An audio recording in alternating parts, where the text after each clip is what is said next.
Hi, Rob here from Way Out West. Today I had the pleasure of interviewing Fiona Boyes.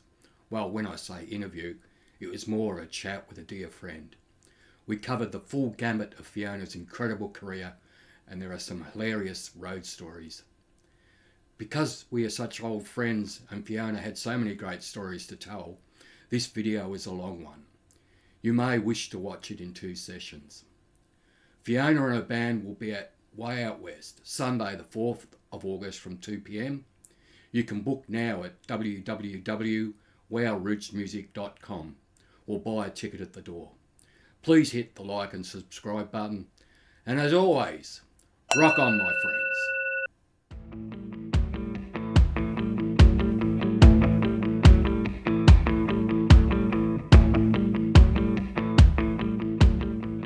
Sophie, at what age did you pick up the guitar? Did you go acoustic or electric first? I went acoustic first because I think that was kind of something that I could borrow, because I didn't start playing until I was in, my mid-20s. And I guess there was guitars kicking around at parties and around the house. My boyfriend had a guitar, and so that seemed more accessible. But I had been a blues fan for a long time before that. And I guess it was just at some point I thought I really want to have a go myself. So, I was mucking around, every now and again, people would show me a chord, or I'd play. I would go to gigs and see people playing and think, that's an interesting chord shape. I wonder how that works, and go home, so it's all a bit hit and miss. Yeah. One of my very early influences to the blues was going to see a band at a uni, and I don't remember what it was. And the support act was Dutch Tilders. And from that moment, I thought, what is he playing? Who the hell is Big Bill Brunzi? That was like an epiphany for me, that seeing Dutch Tilders for the first time. It was for me too. It was hugely important because, I had, not really heard blues. I'd heard a little bit of stuff which I now realize is kind of blues adjacent. When I was only about 14, I had some older friends who were in uni, and they took me, because I grew up in Mount Waverley, and they took me to Monash. So I was only about 14 or so, and they were older. They took me to an event at Monash Uni, and I saw Captain Matchbox Whoopee Band, and I thought that was fantastic. Never seen anything like it. The energy, and I loved the harmonica. I loved Jim Conway's harmonica, and so it was fantastic. Then later on, to see him in the Backsliders, and then meet him and become a friend, and tell him how much that inspired me early on, before I knew what blues was. But then I discovered blues when I got to college, and became a huge fan. I just went, this is the music that's been missing from my life. But I was listening to a lot of early blues. My influences were very much the roots of the music. So documentary recordings from the 20s and 30s, Paul Oliver's History of the Blues, Volume 1 and 2, classic Chicago blues, a lot of Mississippi John Hurt and Big Bill. But Dutch was the first person I saw live. It's one thing to be listening to this fantastic music on cassettes and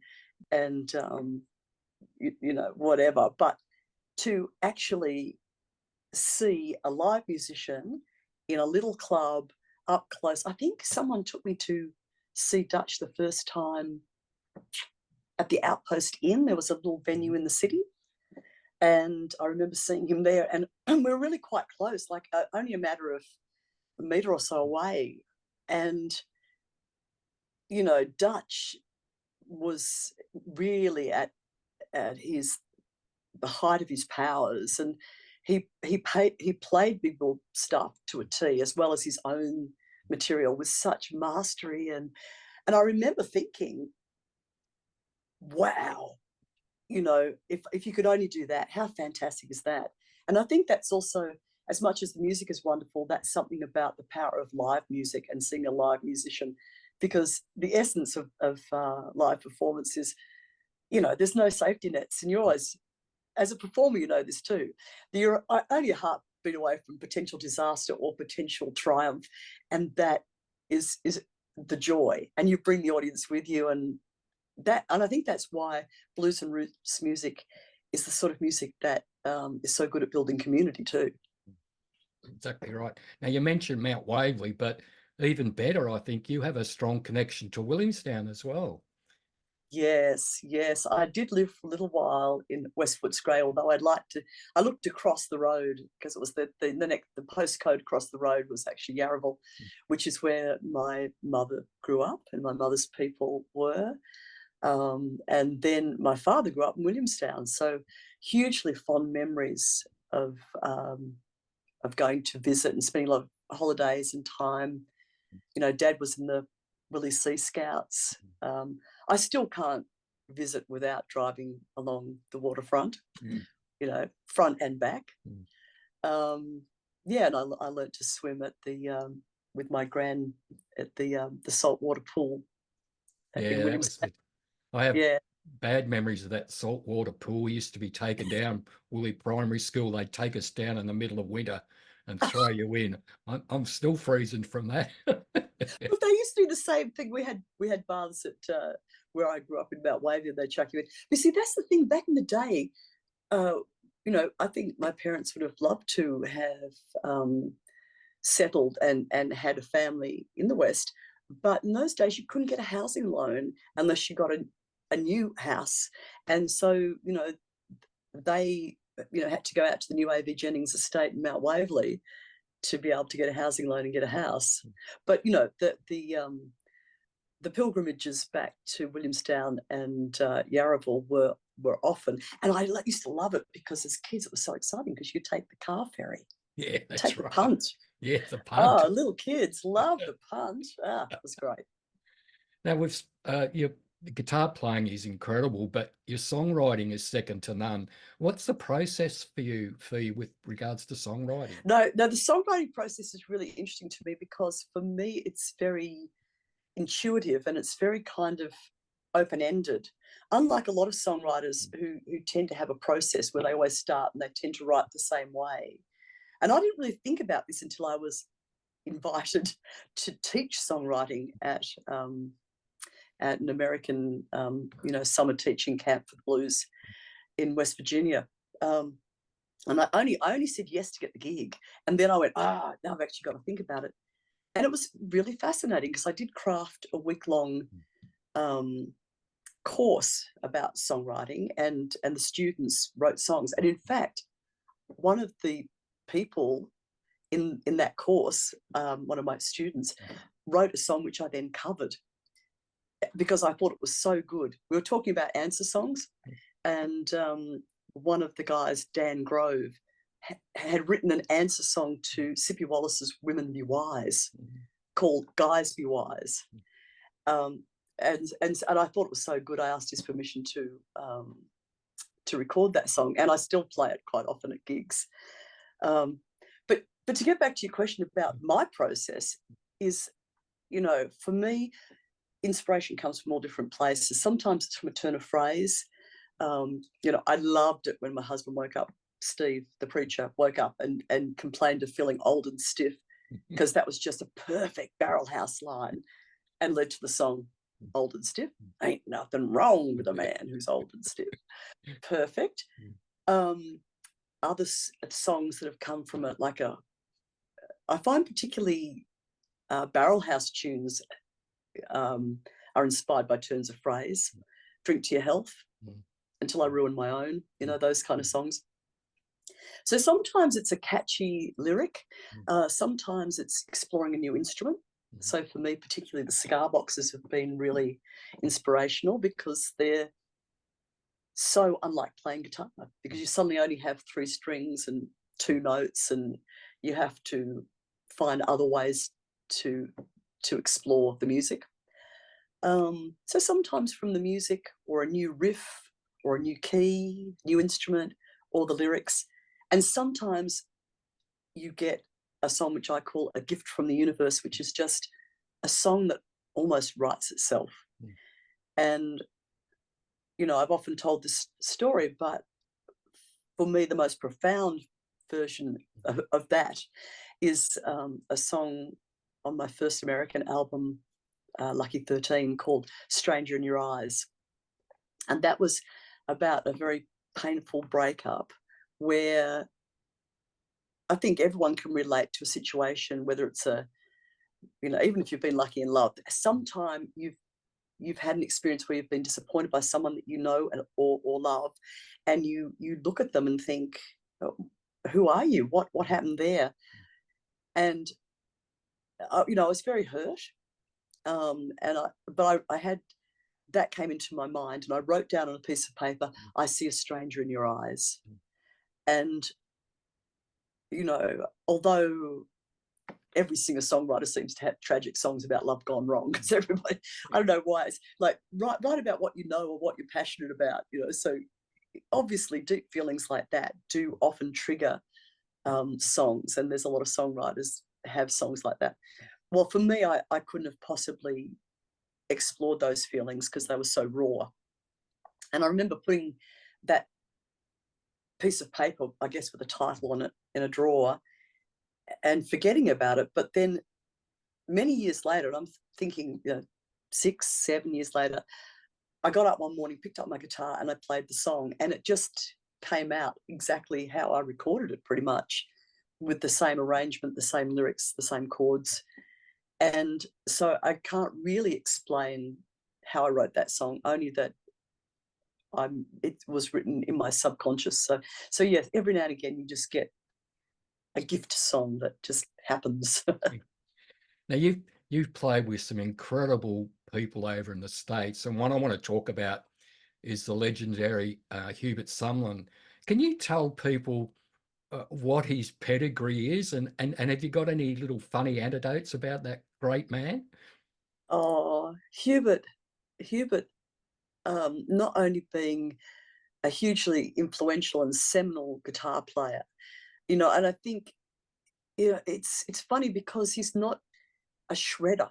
There's so much these days about guitar players' sheer facility on the instrument, but I think what I really admire about the greats and about my heroes is their ability to have something unique. I mean, a lot of people think that blues is generic music, it's all the same, and it can be, but the thing is, you're when you're playing in a traditional art form, you want to have signposts about that, but you also want to try and find your own voice within it.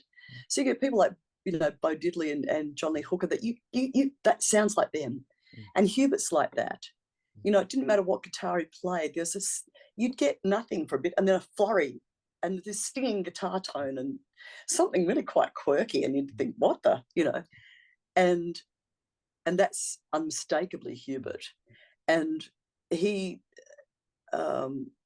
really, I think, the greatness of the Howling Wolf band in its in its greatest iterations is that combination of Howling Wolf's charisma as a player and as a vocalist, and then Hubert's idiosyncratic riffs and licks. I mean, just a perfect match there.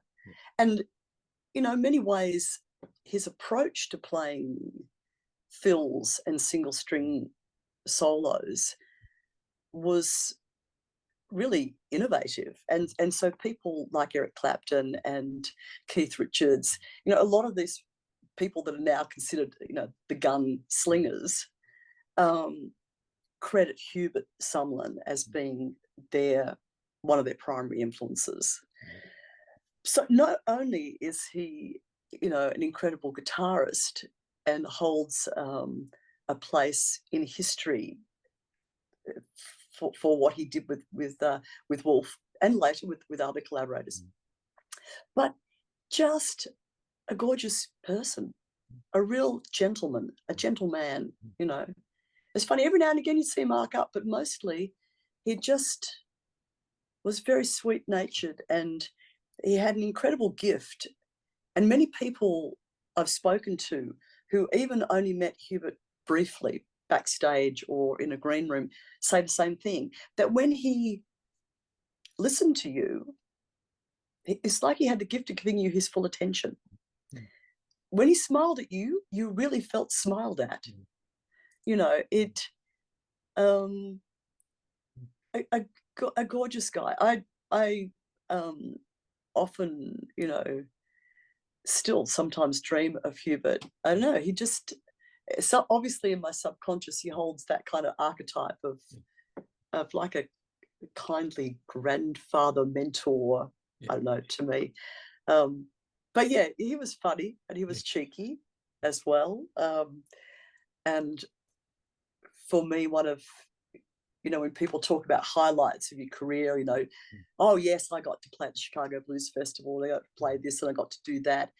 But, and there's been some priceless, I've had, you know, blues has gifted me some incredible adventures.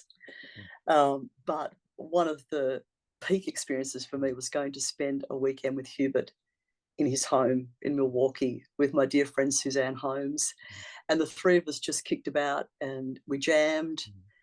And actually, it's funny you should mention this because I just found a cassette. It's dreadful quality. It was just on a Walkman, but it was of me and Hubert and Suzanne talking and jamming and just hanging out in his house. And there's a lot of Hubert laughing and cackling. And we, he said at one point, let's go to the store and get stuff black men like to eat. So we went out. We cranked up this Cadillac. He had a Cadillac out the back. I don't even know if it's registered, to be honest. And Suzanne drove it. And it had no mirrors. And to me, as an Australian, it just seemed like the size of an aircraft carrier. It was huge. Anyway, we drove this thing down the store. We bought watermelon. We bought fried chicken. We bought wine. He said, "You'll want wine because I know you like that." And we went and back to his little house, and we sat in his house in his little kitchen. And in one corner of the kitchen table, there was a Bible. And he said, "Don't move that." So that turned out that his darling wife Bee died in the house. She actually died in the room next door, but she was actually quite a beautiful, God-fearing woman, according to Hubert. And that was where her Bible was when she died, and it's still on the kitchen table. It stays in that spot. Wow. So we ate and partied around that. And then we jammed, and I was sitting when we first arrived. We walked in the front door, then there was a slot machine just inside the front door. Hubert loved to gamble. So he had a slot machine in his house. He would just, like, you know, every now and again put coins in it for the fun of spinning it. Anyway, we sat down in the little living room and we were just, you know, "Hi, how are you? Well, you know, how was your trip? How was your travel?" You know, and the phone rang and Hubert went over to the phone and picked it up and went, "Oh, hey, Carton." And I went, "What?" And it turned, like, James Cotton is a childhood friend, and he just heard that Hubert was off the road and at home in his own house in Milwaukee. And so he'd called to say hello. And I am just like, I am a blues fan from Melbourne, Australia. And I'm sitting in Hubert Sumlin's house, and James Cotton just rang to say hello. That's just, you know. Priceless memories, Fee. Yeah, look, it was wonderful. Yeah. So anyway, I always have a lot of projects, a lot of recording projects, a lot of ideas. But as far as Hubert goes, watch this space because I am cooking up a few projects at the moment. Fantastic.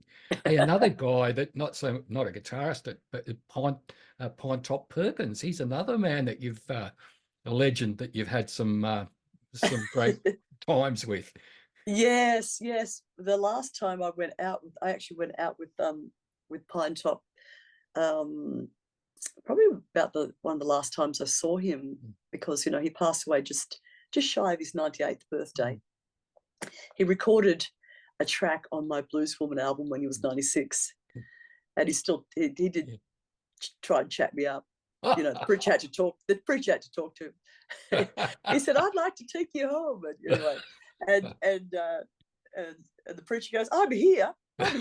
You can't take her home. I have to kill you, Pine. Anyway, look, lots of funny stories about Pine Top. But, you know, he retired. We had been living for quite some time in Austin, Texas. And that was why, you know, I did some recording sessions at Wire Recording Studios in Austin. I did several projects there, and seeing I knew Pine Top was in town, and I heard he was off the road. I got him to come in, and I wrote a song called Old Time Ways with a view to him playing, so I knew it would be a key that he would like, and he loved it. He was very funny because it's basically a song that's just, you know, different blues euphemisms for sex, you know. And he's such a ladies' man. He loved it. And yeah, I went to visit him one time when I was going through town. It must have been a year or so later, and I wasn't playing, but I just got in touch to see if I could catch up. And he and his kind of carer, Fix-It, his bag man Barry, who was Barry Nolan, who I'm still a great mate with. He was fantastic. Barry used to look after Pine and make sure he got places, and look, you know, he'd be fronting people up, going, "I'm sorry, I know there's no smoking in here, but you're going to have to let Mr. Perkins smoke in here. He's an old man. He can't go out there into the cold. He needs to have." Anyway, yeah, we went out to Pine Top's favourite bar. He had a bar that he used to go and hold court in when he was home in Austin, and it was Nuno's. And we went down to Nuno's, and as he walked in, the house band started playing Chicken Shack, his signature tune, and he had a special table that he would sit at. Because it was all high tops, and because that was hard, there was one low table with a comfortable chair, and it had written on it, if your name is not Pine Top Perkins, Hubert Sumlin, or Bobby Rush, I think it was, well, definitely if your name's not one of these people, and they're in the house, you can't sit here. Oh, wow. So it was reserved for him. So he would go straight to his, and they would bring him his drink and his ashtray. He was the only person allowed to smoke inside due to the Pine Top Perkins smoking ordinance that the mayor passed that said Pine Top was the only person allowed to smoke it inside when they outlawed smoking. And he would hold court and sell CDs. And that night he was feeling very sprightly. So he actually got up and he even sang, he played piano with the house band. They would keep a piano on stage in case he turned up and wanted to play. Oh, so just marvellous. We all hope, like, here is this guy that I said, you know, when did you start smoking pot? You know, and he said, I don't know, it was like 7 or 9 or something. You know, and he lived on a diet of Maccas and soft drink. I mean, we all hope to do a Pine Top Perkins. That's what we all aim for. Poster boy for bad blues living. Wonderful. How important was winning the International Blues Challenge to opening doors in the US for you?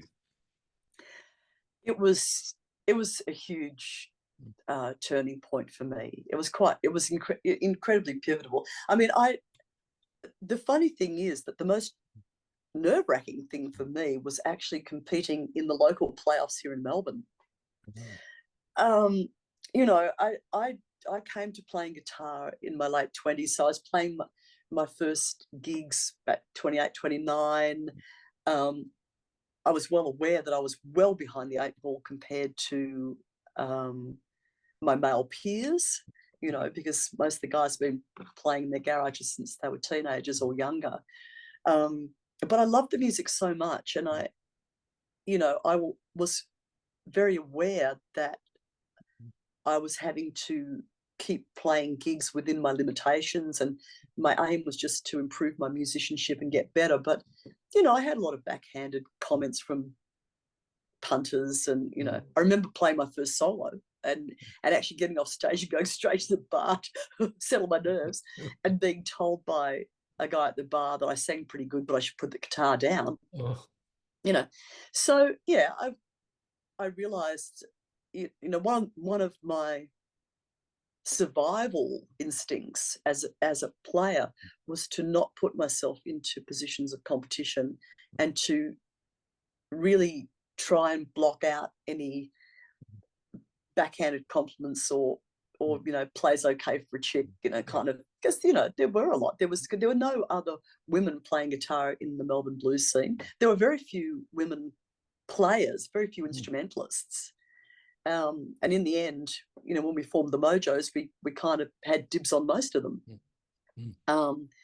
So there's no role models. You just got to keep you know. So when the Blues Appreciation Society was doing playoffs to send someone to Memphis to represent them, you know, I watched that for many years and just thought, I don't want to put myself up to be in competition with other people, because, you know, that feels really uncomfortable for me, and I just don't feel very confident about my skills.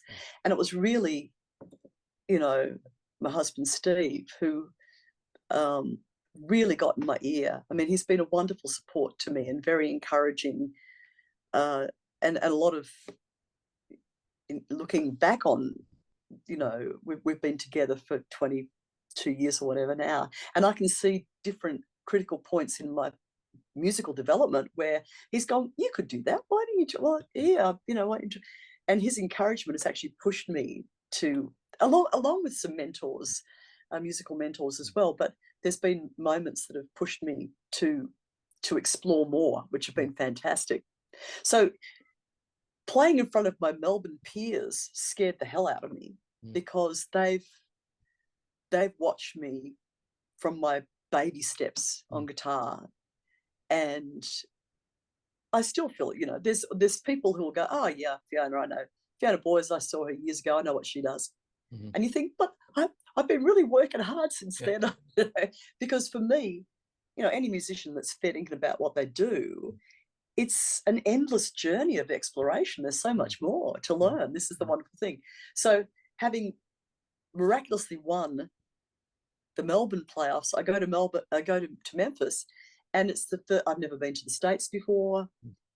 You know, I always wanted to go, but by the time I wanted to go, I was a musician, so I was broke. You know, so getting a ticket to Memphis, you know, and I was playing mostly my original songs, and I remember playing my song about Memphis Minnie, my tribute song to Memphis Minnie, and thinking, here I am on Beale Street, playing in a bar in Beale Street where she would have used to play in the day, you know, and I was just so thrilled to be there. You know, I had no idea whether they would get my sense of humor, whether they'd think it was presumptuous that some, you know, white chick was from Australia was playing this music. What, I don't know. I'd never been to America. Right? Everything was, you know, strange and miraculous and unusual, and so I just thought, all I can do is be myself, play my stuff. So when I won, and that did create quite an upset, because there were favourites in the race, and there was expectations. So it's like I kind of came out of left field. It was the first time a non-American had won, and a woman. And so, yeah, there was a lot of interest, and I was invited back to play at the Handy Awards, as it was in those days, and play at the Hall of Fame induction dinner. And wow, you know, I was introduced to the stage at the Handies by Bobby Rush. I met Ruth Brown at the Hall of Fame, and she was very encouraging and so sweet. I mean, I played, and she stood up and started the unthinkably magical for someone who's been a fan first of the music, and also has a deep respect for the progenitors of the music. You know, what incredible music was gifted to the world. Because I think that's what sometimes Americans are kind of, oh, is there a blues scene in Australia? Oh, is there a blues scene in Scandinavia? Hell yes, because this earthy, very human music speaks so much to the human condition that it's started off as a uniquely American art form, and it's become universal and loved and followed worldwide, you know. Sensational. I was going to ask a question about the preacher and his influence, so I'm glad we spoke about that. And the other thing, I was at that MBAS thing when you won that night, and you didn't come across as nervous to me, and you were the best dressed musician I've ever seen, actually. So that was sensational. Now, but we're talking about awards. You've been nominated recently for not one, not two, but 3 awards by Blues Blast magazine. Can you tell us what nominations you've been nominated for? That was a silly way to say that, but anyway. Look, I'm absolutely thrilled. I'm really thrilled about this because the Blues Blast Music Awards is a very prestigious award, US based, but it's kind of interesting because the Blues Blast magazine is internet based. It does have worldwide reach, so it has a lot more input as far as the voting and the outcomes go, not just in the American scene, because that can be very difficult. Because of course, if you aren't able to be on the ground touring a lot in America, that's hard for people to get profile and stuff like that. But yes, I have nominations for traditional blues album, for Ramblified, which is the latest release, and that's mostly solo and duo with my longtime drummer Mark Grunden and his funky. I love Marky's drumming and percussion, because it's always a little left of centre, which suits me to a T, and some very interesting instruments he finds to make noises with. So yes, traditional album for Ramblified, female blues artist, and to my amazement, slide guitarist of the year.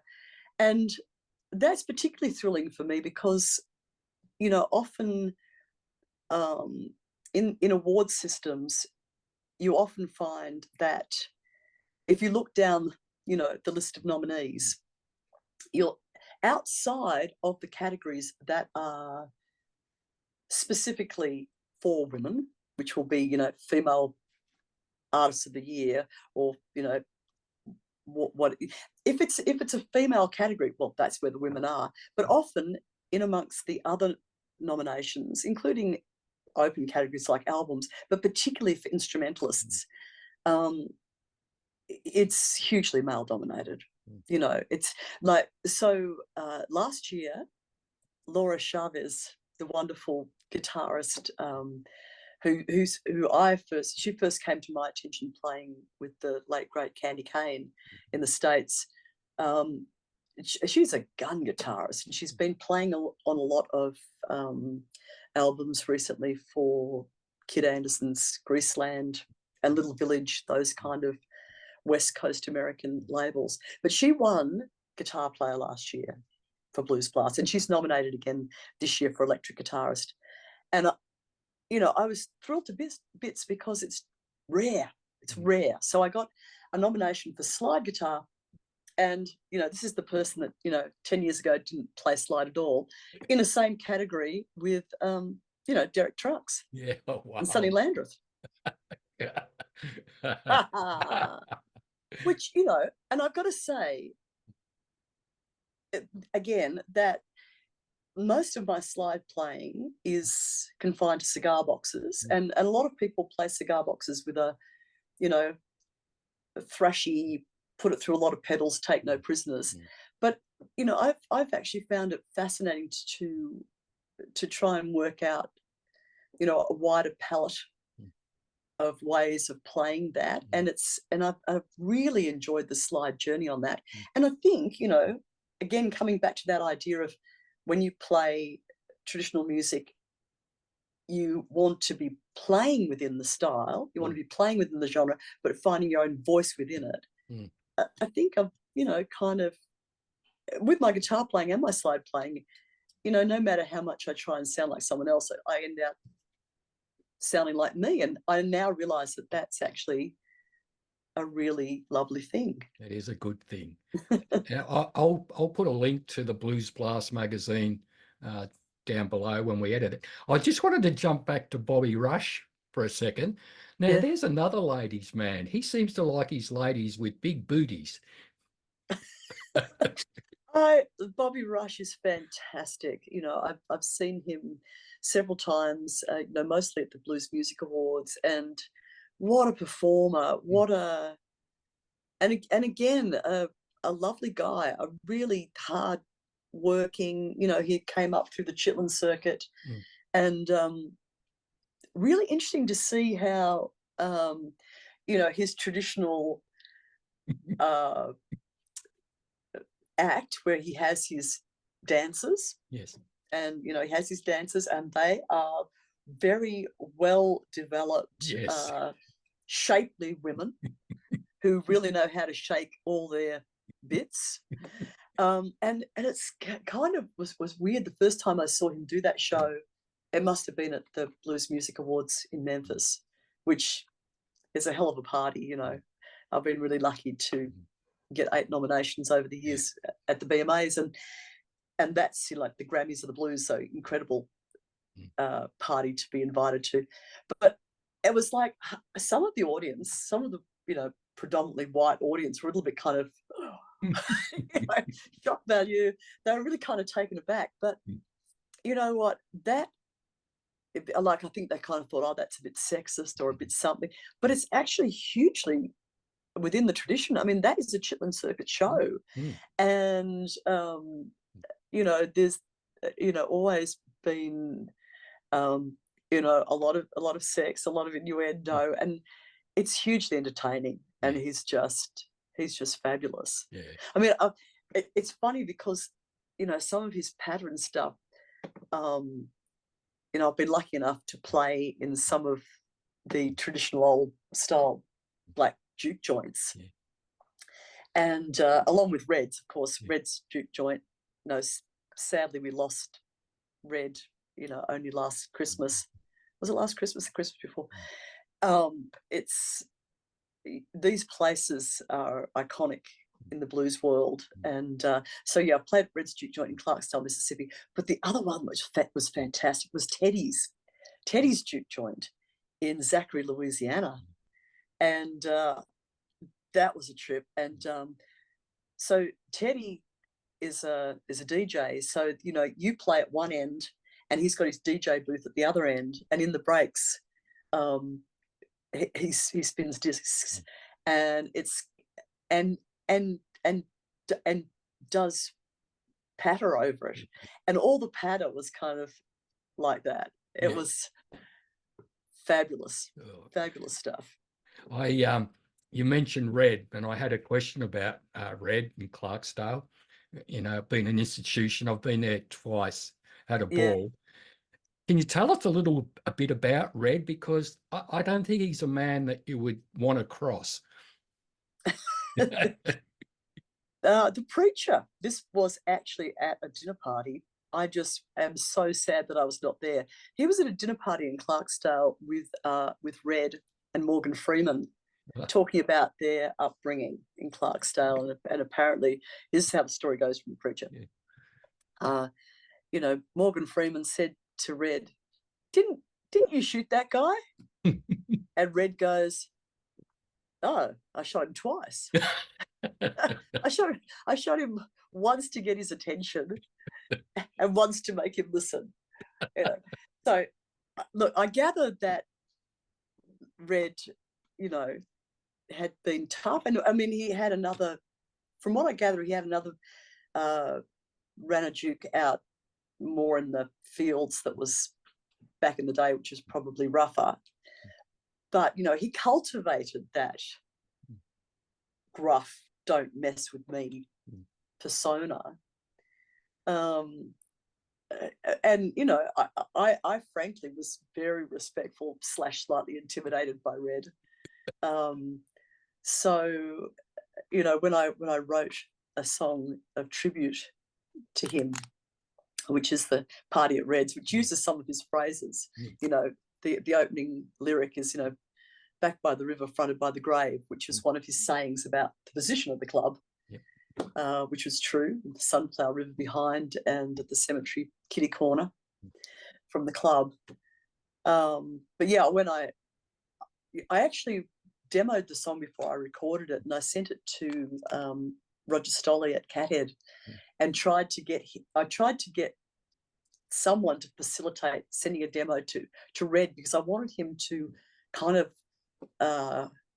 give it a blessing or some sort of approval before I recorded it, because I didn't want him to feel appropriated or Mm. that, you know, I don't know. I felt I was feeling it was a mark of respect that I wanted that to happen. Anyway, that, you know, it's Clarksdale. Anything can happen. Yeah.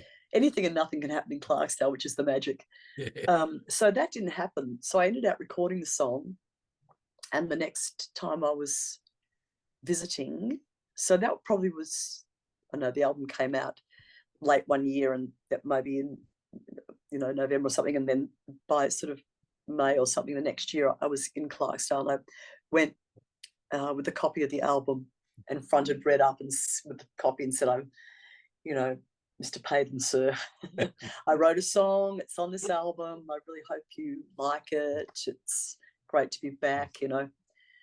And of course, he gives nothing away. He just goes, you know, and then he just went, "Get up and play it.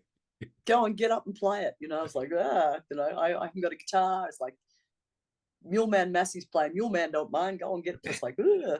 So I had to get up and play it immediately. And of course, Red did his traditional kind of just put his head down and, you know, nodded thoughtfully, didn't say anything. But when I finished playing, he beckoned me over and reached under his seat and got out his own jug of moonshine and offered it to me.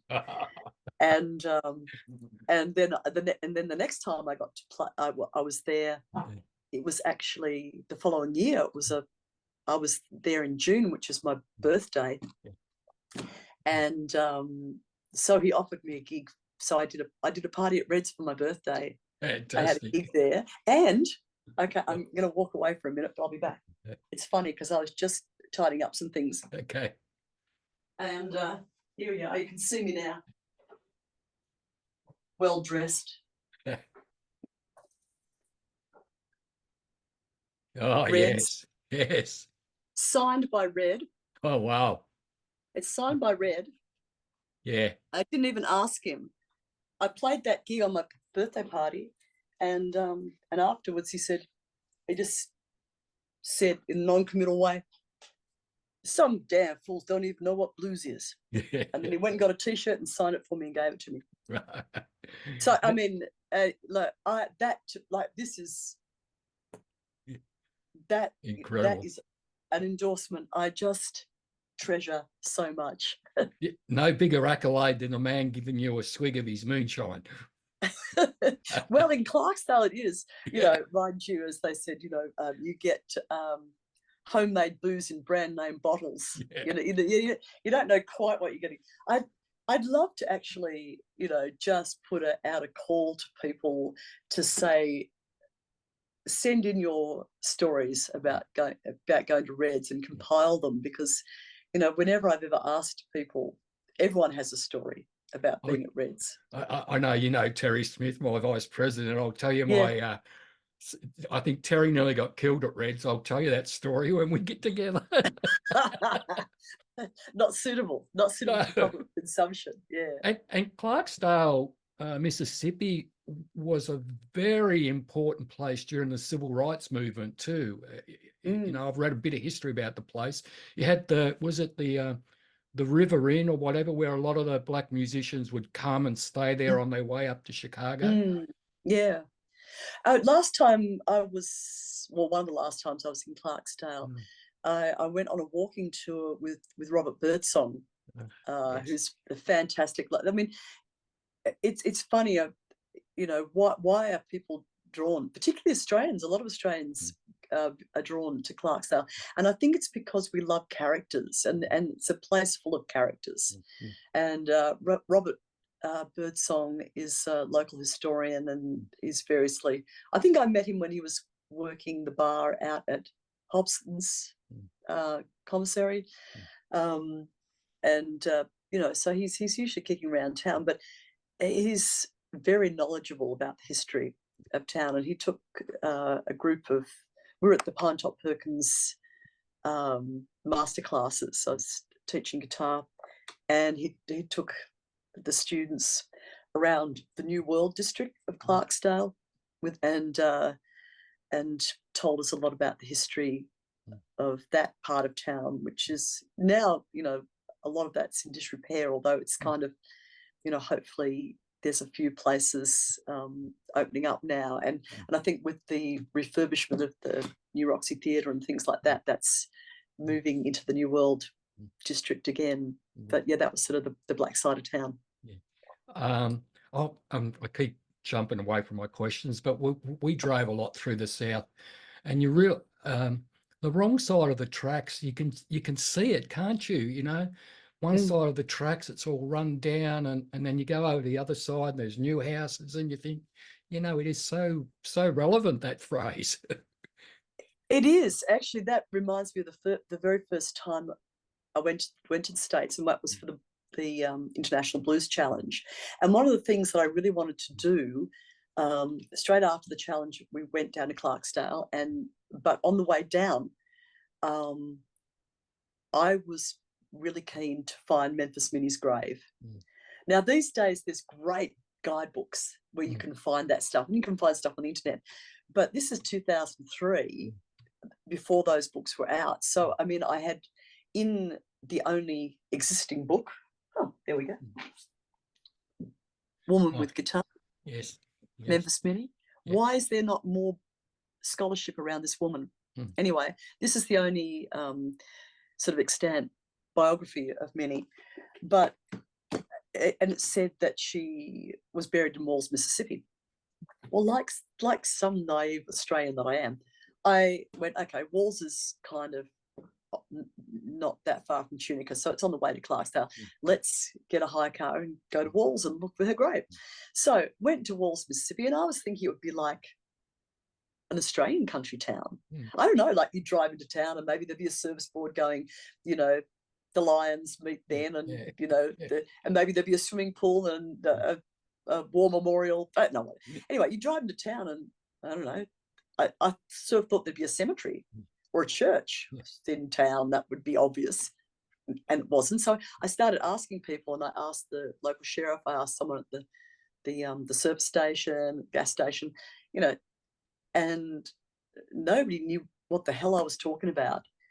And we went across the train tracks, literally across the train tracks, and there was like a part of town which had little houses, quite, you know, neat but modest little wooden houses, and there was an elderly black gentleman on his porch, and I went and asked him, and he knew exactly. Oh, Minnie, I'm like, you need to go out of town to that church, and you know, it's about that far out of town, and because it's not like a cemetery in town like we would do it. There's usually a cemetery attached to the church, and he directed me. But sad to say, just saying, that all the people I asked on the other side of the tracks, all the white folks, had no idea who Memphis Minnie was, or why on earth you would want to go looking for that stuff. And it was really moving to me when I found that grave, because it's got the fantastic inscription on it. I think the gravestone was erected by Bonnie Raitt. Yes. And it's got a wonderful inscription on it, which I think is, I know I'm paraphrasing now, but from memory it says something along the lines of, you know, when we hear the hundreds of tracks that sides that Minnie recorded, we can hear her hopes and her dreams, but we will hear them as if they are our own. Something along those lines, which I think is just a perfect encapsulation of what hopefully blues music does.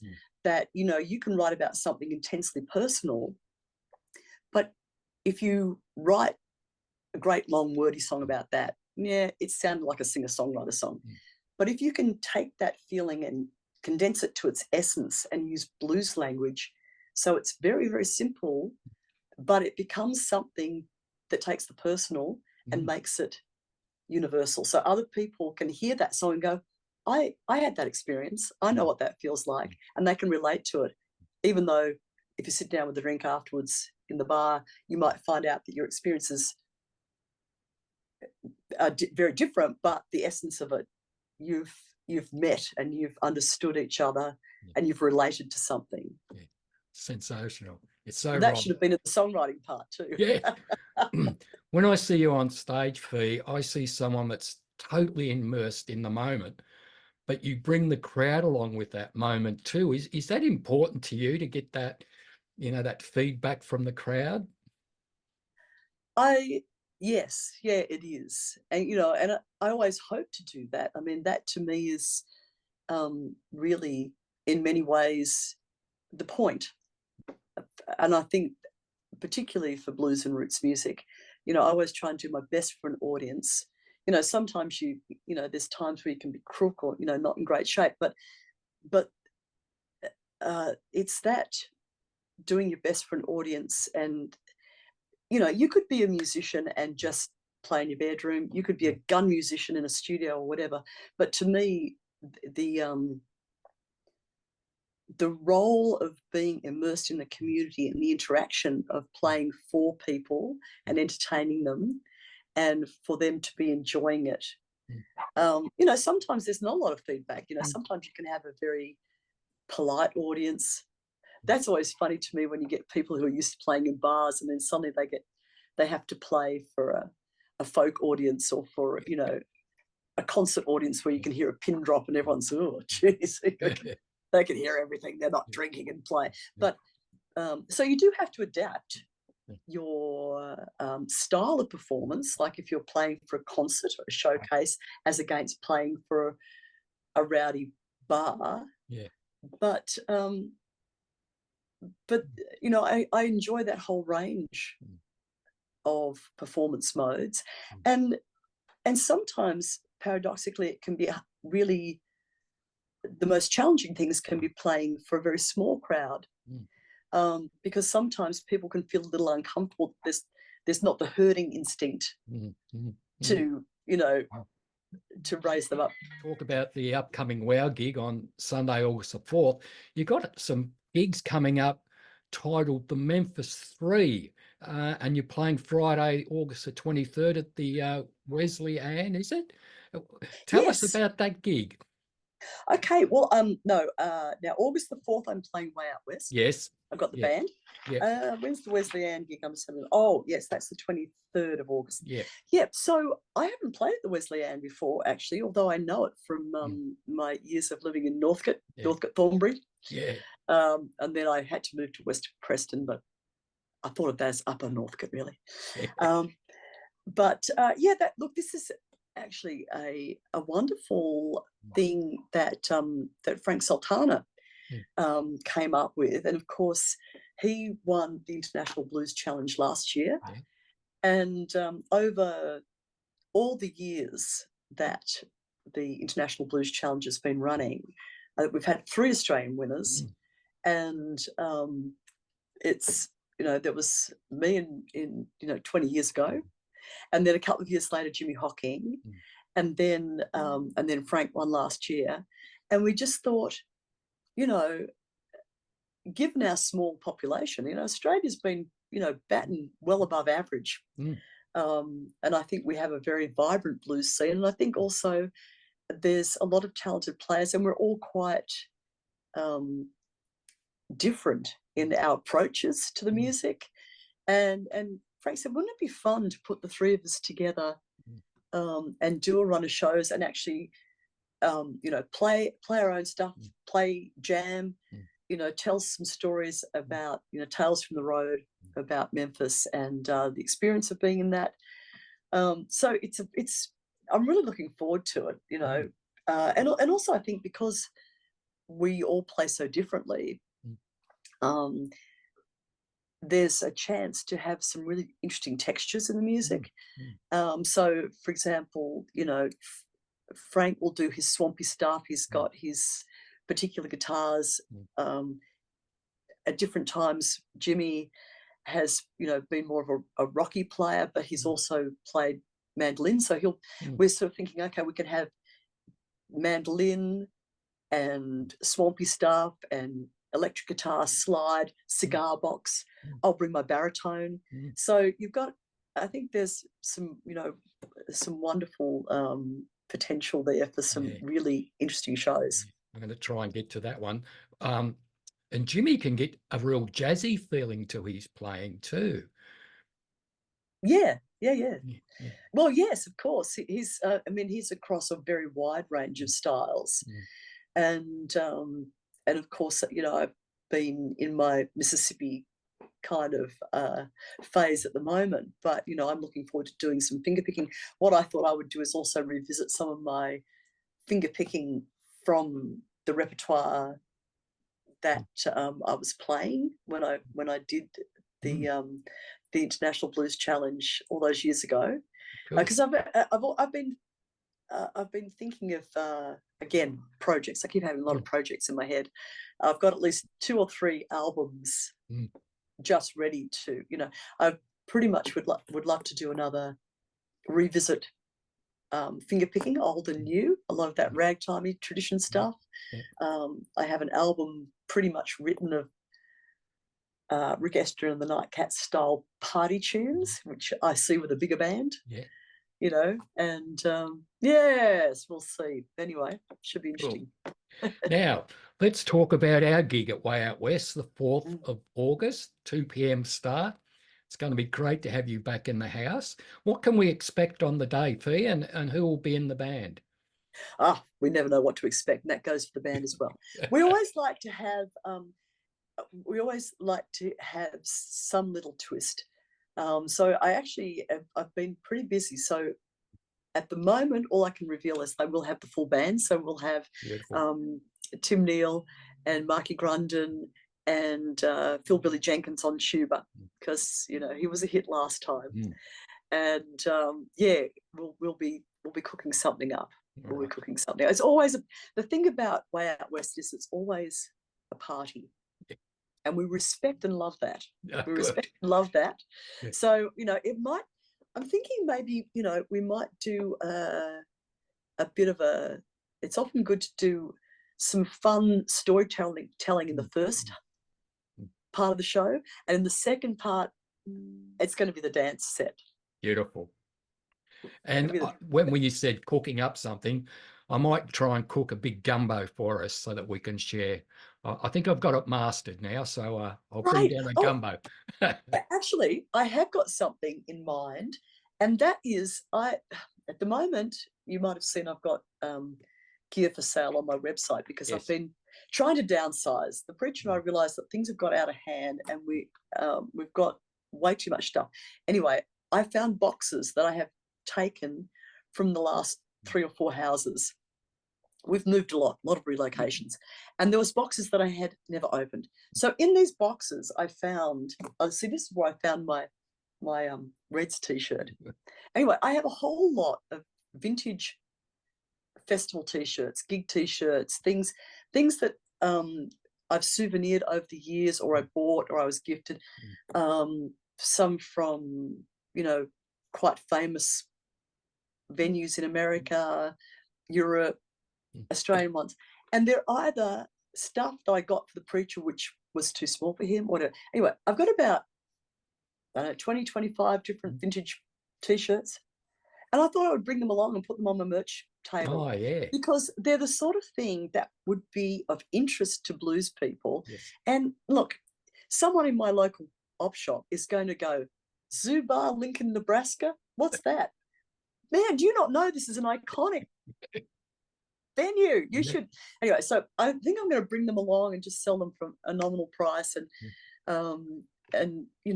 share the love around, because I got a lot of t-shirts. That's a great idea, but I am going to pull rank and look through the box first, if that's all right. Okay, all right. I might actually just do a post with a whole lot of them you can scroll through. Yeah, beautiful. All right, Fee, that's all I've got. Our love to Steve. I hope he's doing okay. I know he's had a rough time, and we can't wait to see you on the 4th of August. Thank you so much for taking the time, and I'm sorry about the muck up at the start. Don't. Just cut out the bit that says you mucked up. Oh, I'll cut all that out.